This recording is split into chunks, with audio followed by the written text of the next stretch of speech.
collaborazione con Linea Verde, gli artigiani del Made in Italy. Produciamo e vendiamo direttamente materassi, cuscini, reti ed accessori. Ti aspettiamo nella nostra sede a Montebelluna.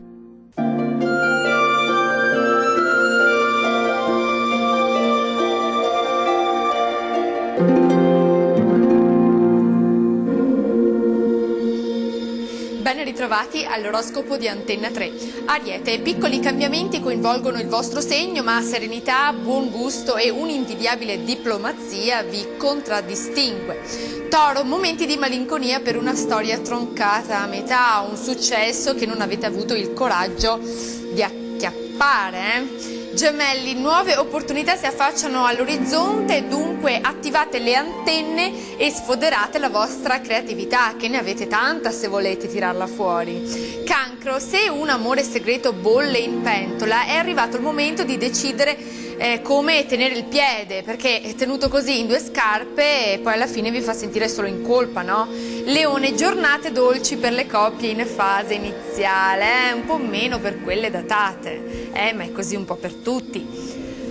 Vergine, la luna potenzia la perspicacia e la volontà necessaria per raggiungere un traguardo ambizioso e difficile.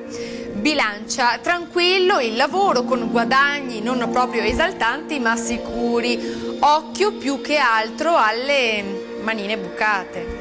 Scorpione, di fatto un rapporto impegnativo ora non è nelle vostre corde, se un partner c'è cercate di condividere interessi e ideali per non stancarvi, per non annoiarvi. Sagittario, meno coccole dal partner, ma in compenso avrete tanti amici che vi girano attorno come api sul miele, proprio sì. Capricorno, progetti interessanti da vagliare con calma, la base è convincente, mancano solo i dettagli. Acquario, bene esami e colloqui di assunzione, dove anche un eloquio convincente può mettere in risalto le vostre potenzialità.